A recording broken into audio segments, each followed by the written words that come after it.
আমরা অনলাইনে প্রায় হরহামেশা দেখি, মানে একেবারে ইজিতে আমেরিকা চলে যান, কানাডা চলে যান, লন্ডন চলে যান, আমরাই নিয়ে যাচ্ছি খুব সহজেই।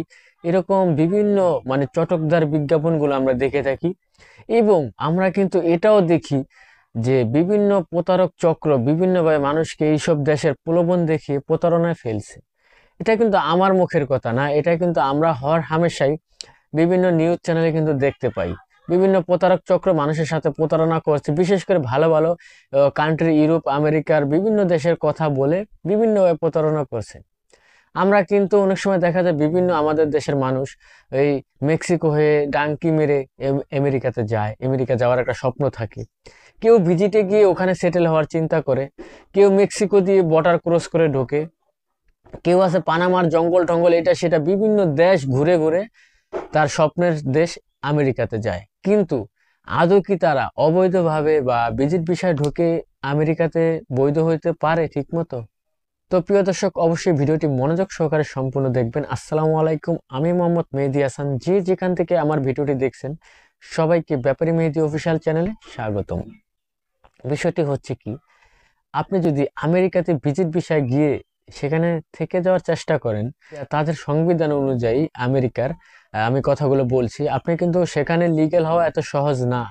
আপনি যদি ওখানে অবৈধভাবে যান, বা আপনি যেভাবে যান না কেন, আপনি ওখানে ফ্যামিলি ভিসাতে বা ওয়ার্কিং টাইপের ভিসাতে যান নাই, ঠিক আছে, তার মানে আপনি ভিজিট ভিসাতে গেছেন।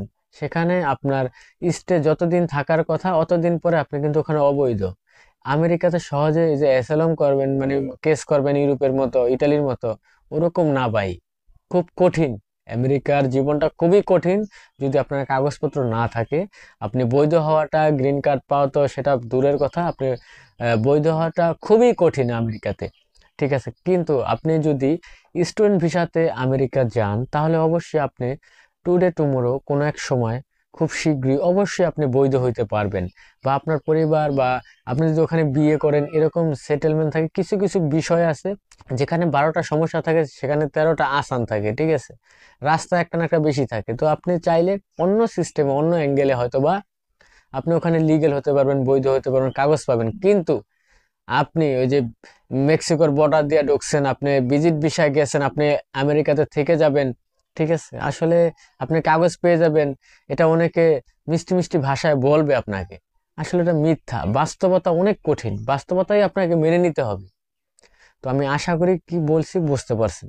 আপনার জন্য উচিত হবে অবশ্যই, আপনি যদি স্টুডেন্ট ভিসাতে যান তাহলে অবশ্যই বৈধ হতে পারেন, কিন্তু ভিজিট ভিসা গিয়ে আপনি থেকে যাবেন সেই জিনিসটা কিন্তু একবারে অনৈতিক, এজন্যই আপনি বৈধতা পাবেন না। আর বর্তমানে সরকার আমেরিকাতে আপনারা জানেন যে আবারও ডোনাল্ড ট্রাম্প এসেছে। উনি কিন্তু মনে করেন যে পুরা সংবিধান উলট পালট এদিক সেদিক সবকিছু করে ফেলছে, বিভিন্ন নিয়ম তারা পাল্টিয়ে ফেলছে, এবং কি অনেক অবৈধ বাংলাদেশিদের কিন্তু আমেরিকা থেকে বাংলাদেশে পাঠিয়ে দিচ্ছে। আপনি অবাক হয়ে যাবেন, যেখানে অবৈধ থাকলে কোনো পেরেশানি ছিল না, সেই দেশে এখন অবৈধদের ধরে ধরে পাঠিয়ে দেওয়া হচ্ছে। তো দিন দিন প্রত্যেকটা দেশের নিয়মকানুন আরো কঠিন থেকে কঠিন হবে, এটাই স্বাভাবিক।